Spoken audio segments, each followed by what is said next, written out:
Due to the absence of the chairperson, Mr. Mackenzie, I have received an apology from him. We need to proceed with the election of a acting chairperson in terms of Rule 82.3.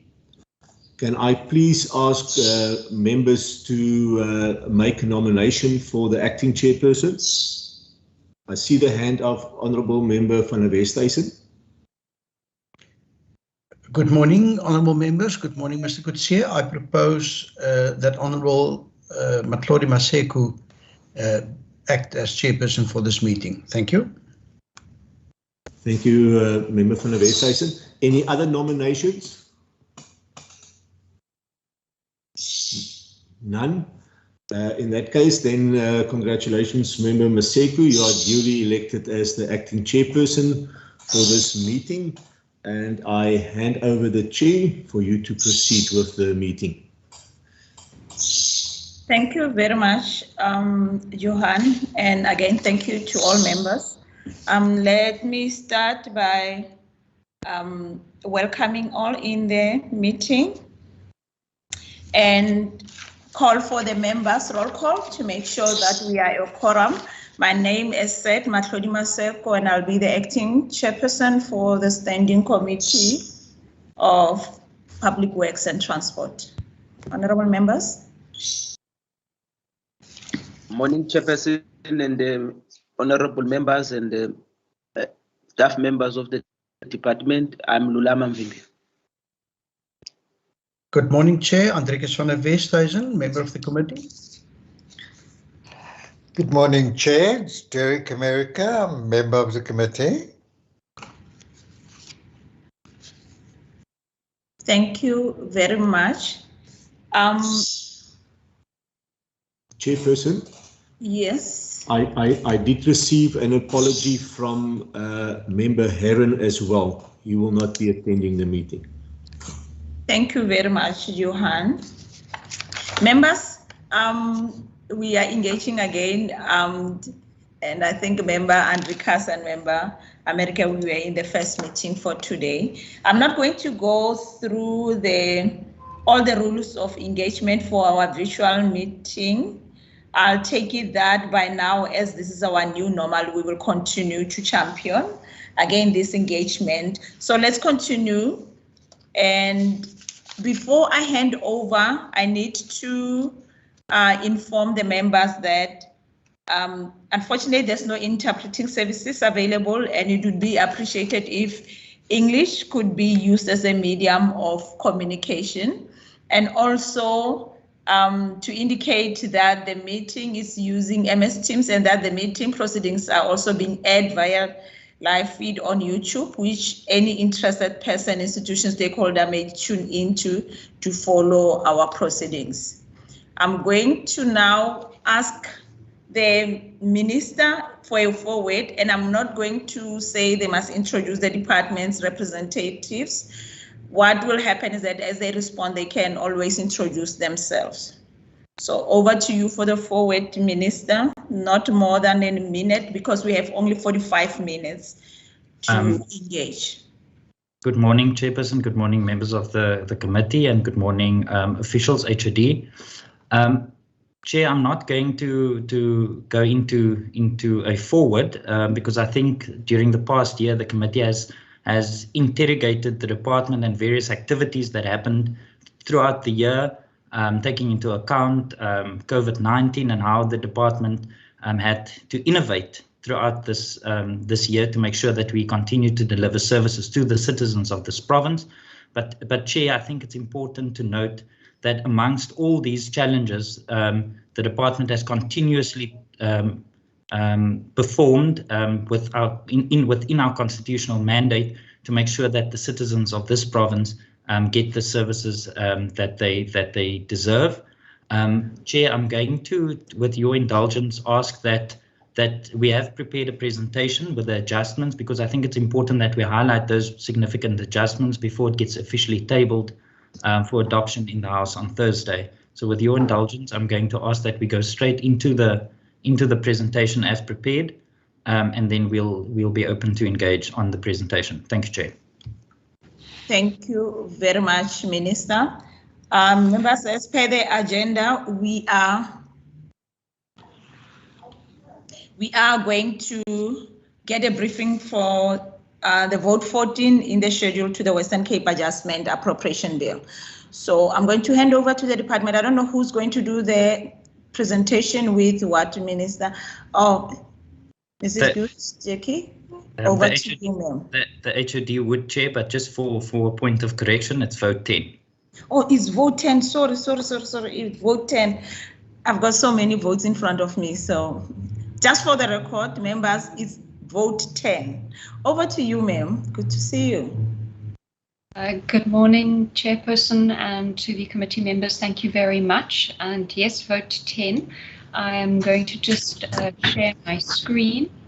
If you bear with me one moment, and I'd just like to check, if I may, Chair, that you can see the presentation. Yes, we can see it. You can go on, ma'am.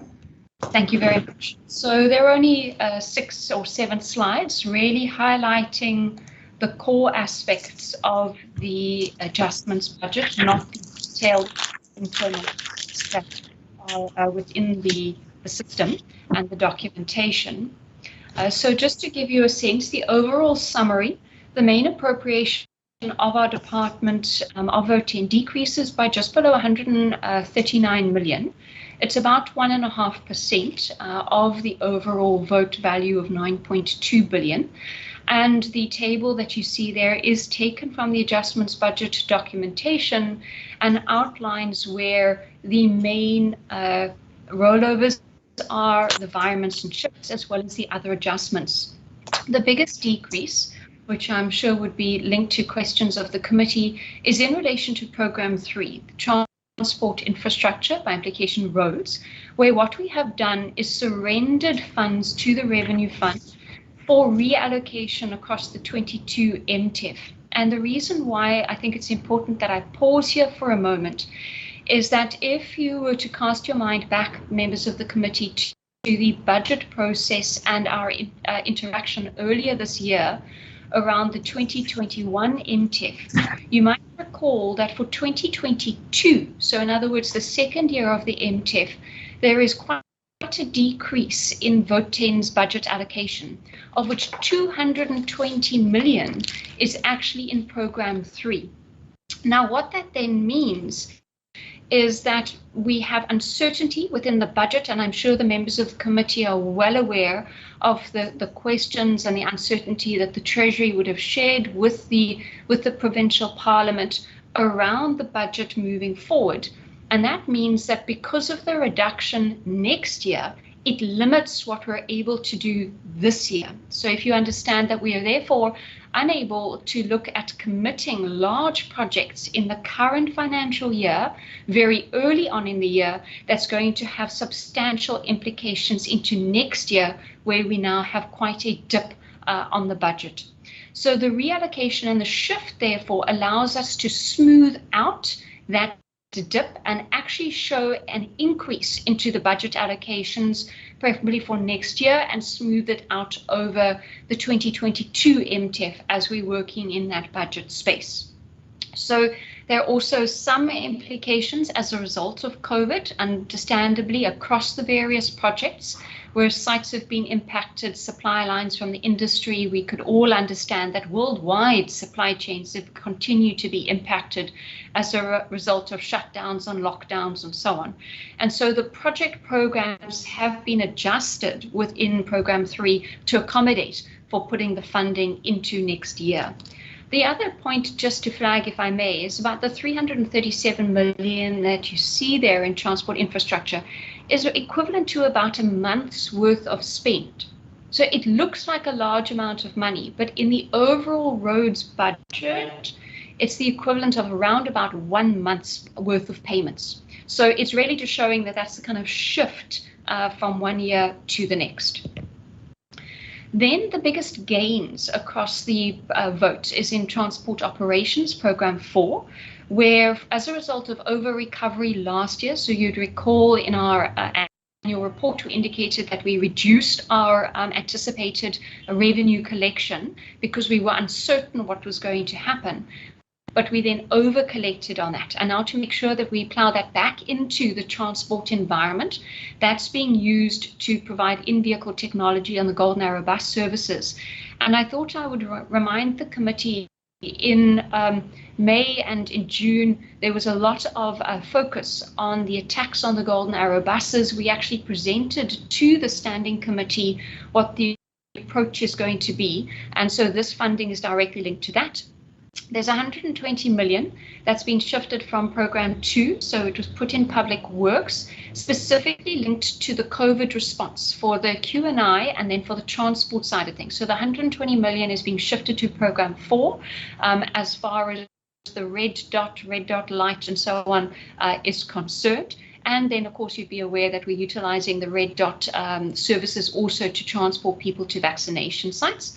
And then the 57 million allocated to the GIP-ETN. And that's particularly to support the phase 4A rollout in terms of the compensation, a large proportion for compensation in the Tembeletu. Then some of the other elements of other adjustments and rollovers you will see within the Vote 10 documentation.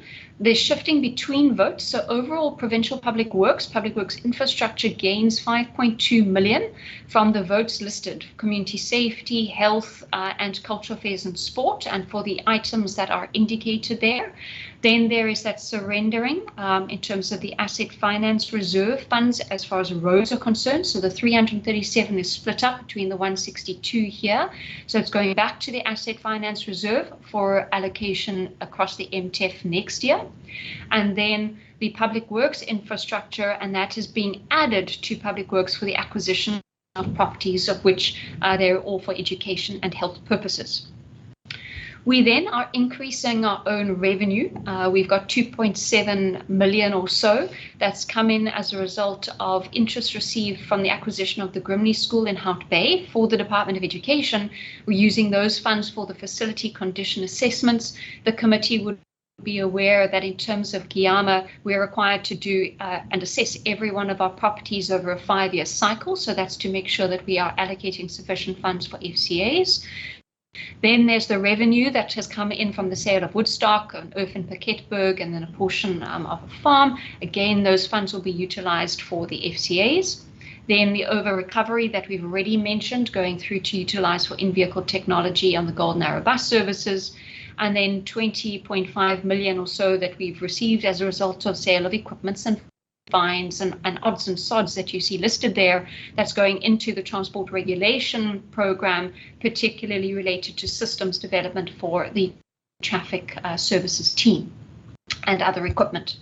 Then, as far as the realignment, there's a shifting also of funds across that you see here within Provincial Public Works to the next financial year, linked to some of the property planning allocations that we had received. So we're making sure that that's aligned, of 7.9 million, and then 19 million. And that will also go into next year, linked to the upgrading in terms of the CYCC. So when the budgets were allocated, it wasn't completely aligned to the cash flows of the projects as they had been implemented. And then there was also some delays, particularly on the Horizon CYCC, that the project started later on site because of delays getting labour certificates from the Department of Labour. And there was also some steel shortages and others, which has meant that those projects went slightly slower.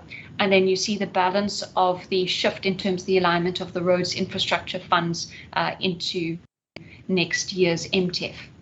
Rollovers that are articulated in Vote 10, there's 6.4 million coming in from Program 1 that is specifically allocated for financial and supply chain management tools. And I'm sure the committee is sick of me saying that we are a supply chain intensive department. 65–70% of our spend goes through a supply chain. And so to try to automate and create some tools for us, remembering that there's a moratorium from a national treasury on an integrated financial management system. So we have to try to make do with what we've got and just provide some tools to assist the team.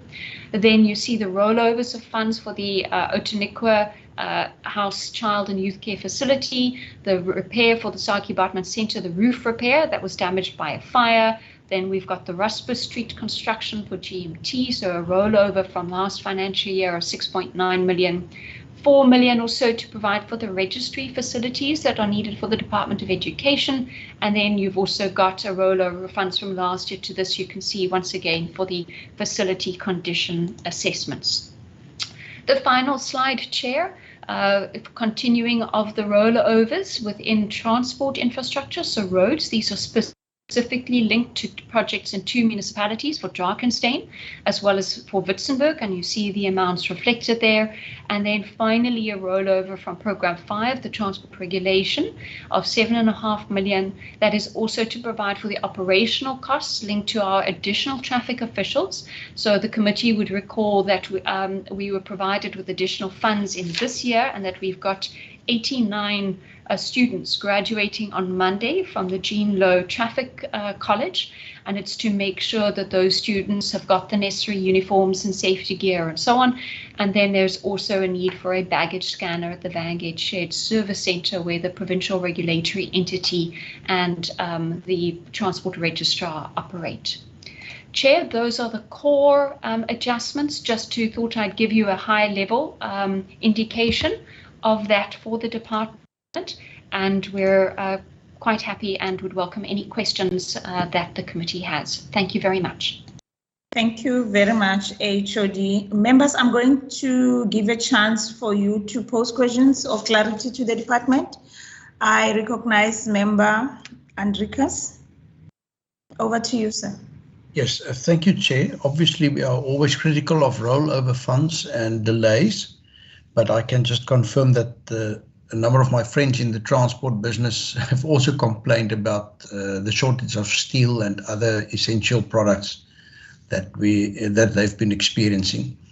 Chair, yesterday I asked Provincial Treasury, how on earth is it possible for us to spend money on equipment that will be essentially installed, if I understand it correctly, in Golden Arrow buses? And they actually referred me to the department to get a response to that. Perhaps if we could just get an idea of how you are able to spend public money on what is essentially private vehicles, because my impression is that Golden Arrow bus services, although they have a contract with the Western Cape, they are essentially a private entity, a subsidiary of Hoskin Consolidated Investments, and perhaps if we could just get some clarity on how is it possible under the PFMA to be able to do that. Can I just in the same breath say that I fully support all efforts to try and improve the safety of passengers, and that I think one of the areas of huge concern is the lack of safe public transport in the Western Cape, particularly with so many of our trains still standing. So I'm just curious as to whether we would be safe from an Auditor General's point of view in that spending. Thank you very much. Thank you very much, honourable member. Honourable members, Member America, I recognize you. Thank you, Chair. My question relates to the allocation to the George, My George Go project. Is that only in relation to the buyout of the operators, or is the allocation also related to the construction of infrastructure within that phase 4 sort of project? Thank you, Chair. Thank you very much. Honourable Ndimbi. Thank you very much, Chairperson. I just want to check just 2 questions, Chairperson, I wanted to ask. As I'm using a phone, so I was relying too much on listening because the slides were not very clear on my phone.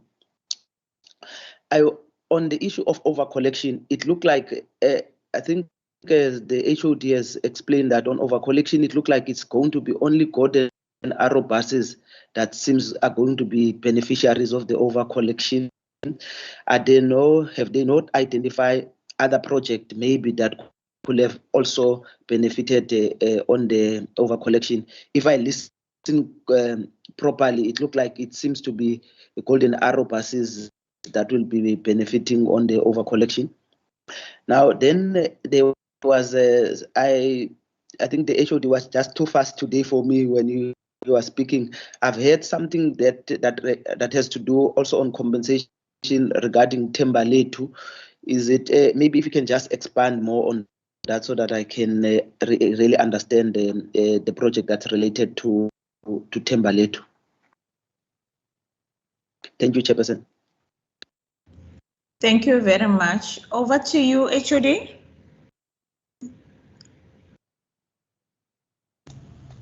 Chairperson, thank you very much, and through you to the honourable members, thank you very much for the questions. So the first question around the installation of equipment on private vehicles. Perhaps let me start out by saying, number one, it is of course movable equipment. The equipment remains our property. It is not it doesn't become the private party's property in any way, shape or form, and will be removed and can be removed when necessary. So I just need to put that up front. Secondly, I think it's important for us to realize that the investment that we're making is aimed at trying to protect, if I may, the equivalent of over R1 billion that government invests through the operations grant allocation, so the subsidy payment. And we're therefore trying to protect the hundreds of thousands of passengers that utilize that particular service, which is provided by a private sector company, and the honourable member is correct, on the basis of a contract with government. But in comparison with, if you were to think about a My City bus and so on, they're fitted out already and provided by the City of Cape Town. I think and if you were to consider any new services coming in from a My City perspective, that becomes part and parcel of the package that is deployed. In this instance, that's not the case. The the in-vehicle technology that we're investing and providing as kind of our support is also being supported and being used by Golden Arrow as far as safety. It's already had some very positive results, if I may say. My understanding is that I think it's 16 arrests have already been affected as a result of the use of the technology in the buses that have already been installed.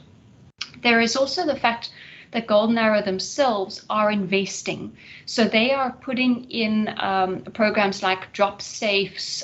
They are putting in other safety measures from their perspective to also try to bolster and make sure that the public that we are concerned about who are using those buses are able to travel in a safe way.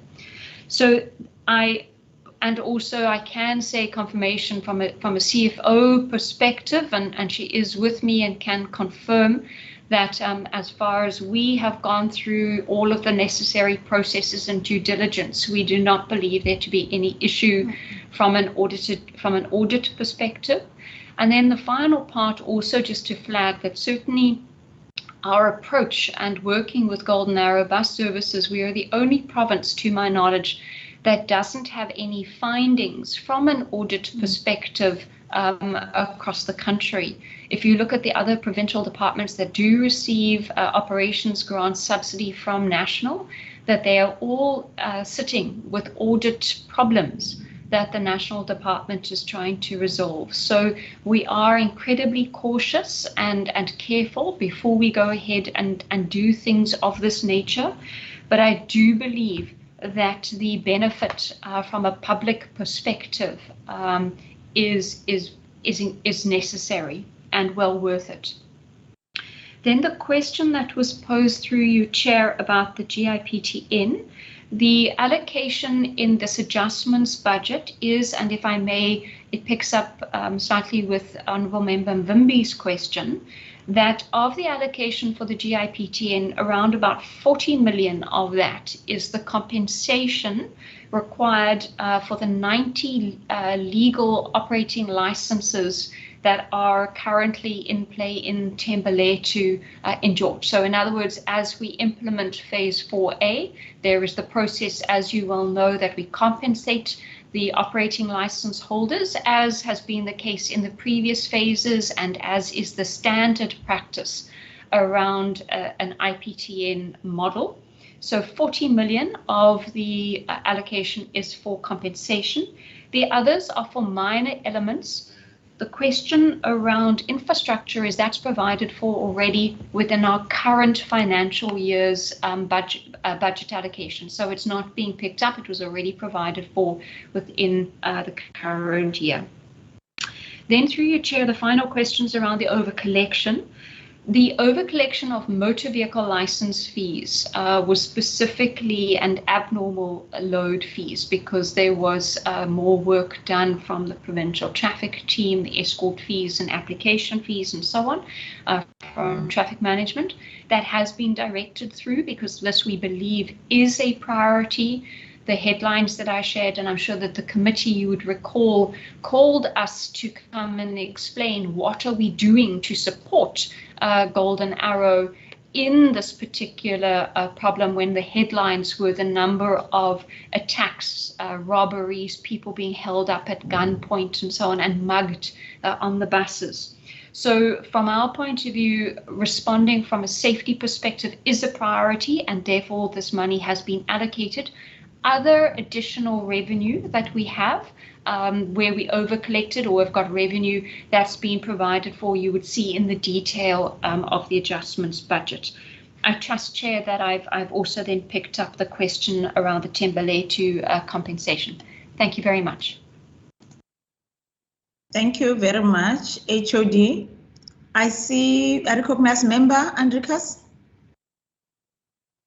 Thank you, Chair. Chair, I think we just need to ask which of our road infrastructure projects had to be moved out or cancelled due to the expected cuts for next financial year. I think it's important for the public to know which of these planned projects have been affected. Thank you.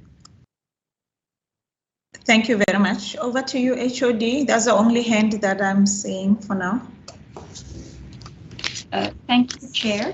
So I can provide a few. Of course, since the adjustments budget was put together, there have been some adjustments. So I can provide, I've got quite a list because there's a 5 million reduction here or a 20 million reduction there. And I can either produce a list to the committee, Chair, if you wouldn't mind, other than me having to read out a full list, but I can indicate as an example that certain funds were moved for the Louis Ferry Road in Mossel Bay to next year because the project hadn't yet been advertised as a result of delays with approvals from Transnet. However, since that, the project has been advertised, so that means it will pick up and be awarded and the work will continue before the end of the year, we're anticipating.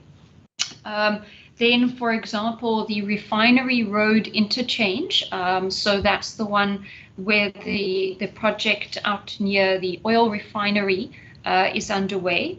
Funds there have been shifted to next year, and that was because of delays on site. There were approaches from, if I may say, the kind of construction mafia to the contractor, and the project therefore started late.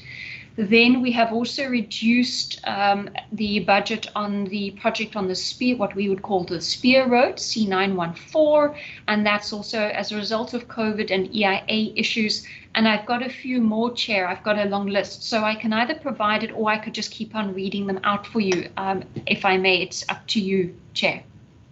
I think it will be in order if maybe you can provide that in writing. Member Andrikas, are you happy with that? Thank you, Chief. Those are some of the bigger ones, but I think the public would definitely be interested. But thank you very much for that, and I do know we've got quite a lengthy agenda. Okay. Thank you very much with your indulgence. I don't see any hand that is there. Members, is there any question or clarity? Going once, twice. I'm going to take this. No any questions from the members. I'm going to hand over to the HOD for the final remarks before I hand over to the Minister. Chairperson, thank you very much. Thank you to you and to the members of the committee for the opportunity to engage. I do want to thank you for the questions and also for your understanding about the environment in which we work. One does need to acknowledge that within our space, particularly in an infrastructure aspect, that projects do need to be adjusted in line with what's happening in our environment. That doesn't mean that the projects are not going to happen. For all of those, it's really just that they're moving out by a month or two or slightly longer in terms of the adjustments, but it's not that they're completely scrapped off of the program. And that really is on the basis of the environment within which we're working and needing to make sure that we mitigate the risk in the current year and bolster us to make sure that in the new financial year, we're actually able to see the continuation of projects without potentially having to decrease things because of potential dips in the budget allocation for next year. Infrastructure is very difficult to deliver when you have highs and lows in a budget allocation, and we're trying what we can within the understanding of the current context to be able to smooth that out. To be able to provide certainty as well to the industry, which I think is vitally necessary. Thank you very much for the opportunity, Chair. Thank you very much, HOD. Minister, any closing remarks from you? Minister Michel? Thank you very much, Chair. Just from my side, thank you very much to the committee for the engagement and the discussion this morning. I think it's very important to acknowledge that the work that the department is doing under extreme difficult circumstances, especially as the HOD alluded to the fact that the infrastructure space is very difficult. Even with, I mean, we, as everyone is aware, we've dealt with various safety issues on our public transport systems and networks. So thank you very much from my side to the HOD and the team for the work that's being done under very extreme difficult circumstances, and then to the committee for the deliberation this morning. Chair, I think it would be remiss of me not to acknowledge the work being done, especially by provincial traffic staff, that as we enter the festive season, for the enormous amount of work that's going into to ensure that we keep our roads safe. So from our side, thank you very much to the provincial traffic, which we often forget are also frontline staff. Thank you very much for the work that you are doing, Chair. And then just lastly from my side, if we don't engage again, wish everyone a blessed and a safe festive season. Thank you very much. Thank you very much. Before I release the department, I'm going to hand over to Member America. Can you make a closing remarks or communicate to the department, as this is our last meeting with the department on behalf of the standing committee? Thank you, Chair. I think, Chair, as a permanent member of the committee, the past year and the department have, under very trying circumstances, achieved quite remarkable in terms of delivering on projects that it takes a long time to complete. And I think the audit outcomes of the department speaks volumes, and under the leadership of Ms. Gooch and the senior team, we can only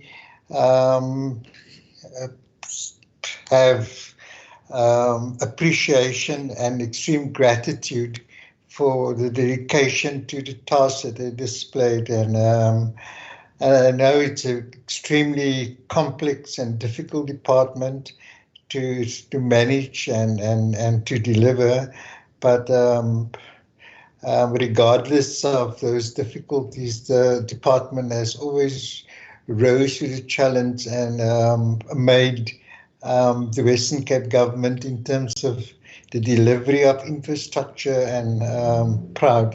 Thank you, Chair. Thank you very much.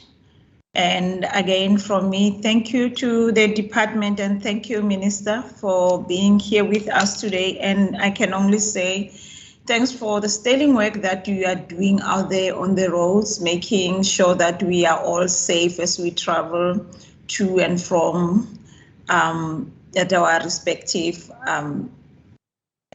homes. And what it will be important is for all of you from the department to be safe as you make sure that we are safe also on the roads. And Minister, HOD, your leadership is always saluted from me and the standing committee. I am going to ask before I release you, Johan, is there any public member that indicated they would want to engage with the department or you didn't receive anything? Chairperson, no, I have not received any requests. I doubt if there is any public present at the meeting. Okay, let me put it on record. Any inputs from a public member? If you don't have a hand that you can raise, you can just switch on your mic and get clarity or engagement with the department. I'm going to take this no one because I don't see any mic that is open besides mine. So with that being said, thank you very much, HOD. Thank you, Minister.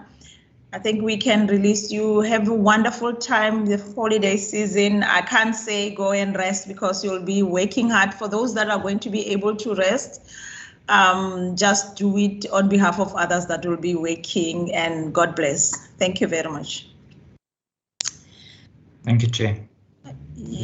Thank you, Chair. Bye-bye. Okay, bye. Honorable members,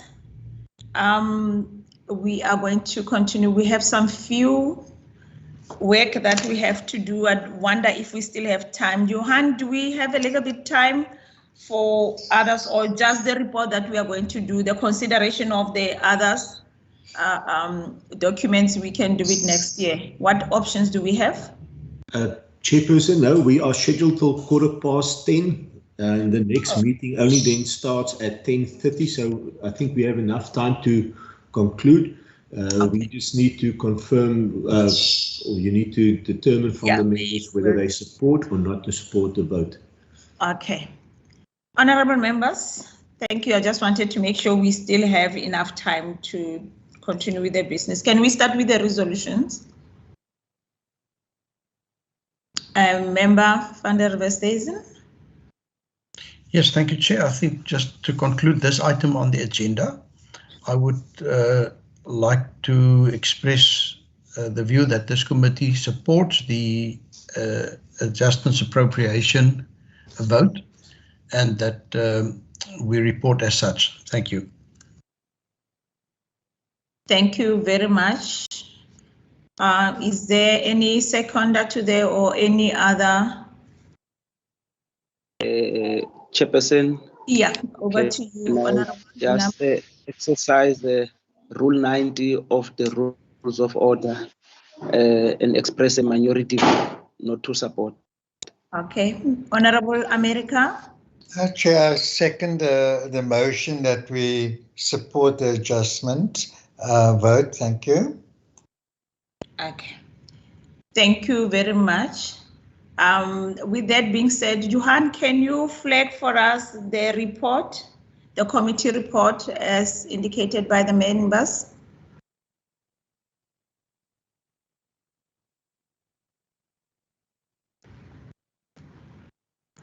Johan? Yes, Chair. No, I'm just busy calling it up quickly. Okay, thank you.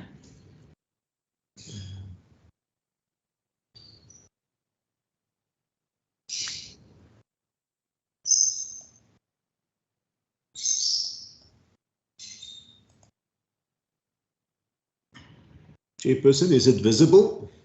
Yeah, if you can increase the font. I'll do that quickly.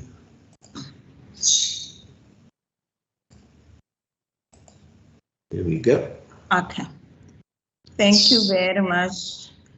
Members, I'm going to read it as is in front of us, and then after we will support our report assistance, or if there's any other view, we'll deal with it. So the report of the Standing Committee on Transport and Public Works on vote 10, Transport and Public Works in the schedule to the Western Cape Adjustment Appropriation Bill B6/2021, dated the 7th December 2021 as follows. The Standing Committee on Transport and Public Works, having deliberated on the subject of vote 10, Transport and Public Works, in the schedule to the Western Cape Adjustment Appropriation Bill B6/2021, referred to the committee in accordance with our Standing Rule 188, reports that it supports the vote. In accordance with the Standing Rule 90, the African National Congress expressed its minority view that it does not support the vote. I present the report before you, members. Can I get a support of the report? Proposed, Chairperson. Okay. Thank you very much. By Honorable America and Honorable Lulama support the report as it stands in front of us. Thank you very much. Honorable members, next on our agenda is consideration and adoption of the draft committee. We have the report on the annual report of the Department of Local Government. We are on transport here. It's remember it's the Sorry, other. let me get my. We do have consideration and adoption of draft committee report of annual report. Is it visible? Can you flag it there? Okay, thanks. Is the minutes? Chairperson, this is the report on the annual report. Okay, is the report on the annual report of the Department of Transport. Transport, yes. Okay, members, can we, you had a look at it? Can we adopt? Chairperson, I propose that we adopt the report. Okay, thank you, Member America. Seconded. Seconded by Chairperson. Okay, thank you. It's seconded. And next, Johan? Chairperson, will be the minutes of the 7th of September. Of September 2021, okay. I'll call it up quickly. Members, they received their documents. We can work with their documents. They I see have Member America. No, Member van der Westhuizen, sorry. Yes, thank you, Chair. I've been able to look at this before the meeting, and I propose that we adopt the minutes of the 7th of September. Thank you very much. Seconder, Member America. Chair, I do, Chair. Thank you. Thank you very much. And the quarterly report of July 2021 to September 2021. Honorable members, did you have a time to look at that? Yes, Chair. Okay, over to you, sir. Chair, I propose that we also adopt the quarterly report. Thank you very much, Member America. I similarly do, Chair. Thank you. Thank you very much. And the last will be the tracking document as of the 30th of November 2021. Chair, Member America. Chair, I look at the tracking document and I propose that we accept it. Thank you. Adopt. Thank you very much. And the seconder. Do I see Member van der Westhuizen? Yes, support. Thank you very much. Members, that was the last document, Johan. Chairperson, sorry, just the minutes of the 12th of November. We have adopted now the minutes of the 7th of September. but it was the minutes of the 12th of November that we also. Oh yeah, we adopted this the 12th November. Okay, Member van der Westhuizen. Yeah, Chair, there was just on the minutes that were circulated of the 12th of November, there were a number of changes that I brought or needed, which I brought the procedural officer's attention. I don't know if he wants to either beam up the corrected version or whether he would like that rather to stand over, but I'm not comfortable. Can you flag it? Yeah, that is the one. Can you indicate where, Honourable Member?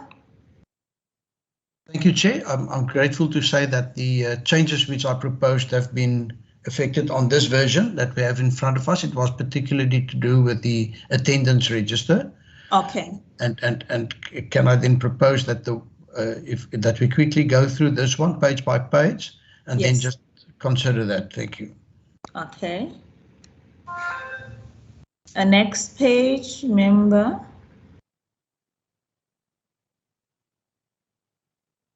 Okay, next.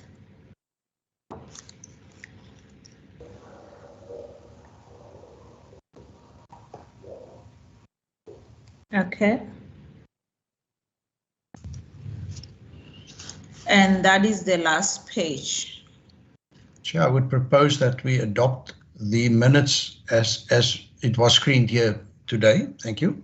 Thank you very much, Honourable Member. Any second, Member America? I second the Chair. Thank you. Thank you very much, Honourable Members. Johan, that was the last? That is the last, ma'am. Thank you very, very much. Okay.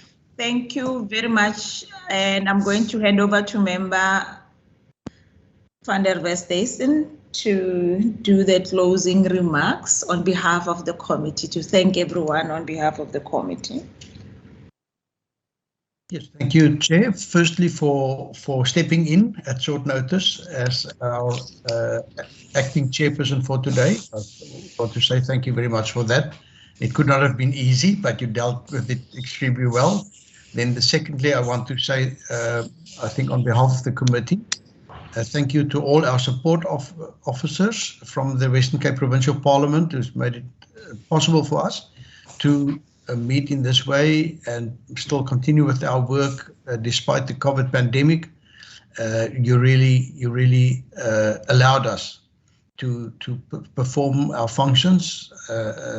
I think, if not as well as in the past, perhaps even better than what we've done in the past. So thank you very much for that support.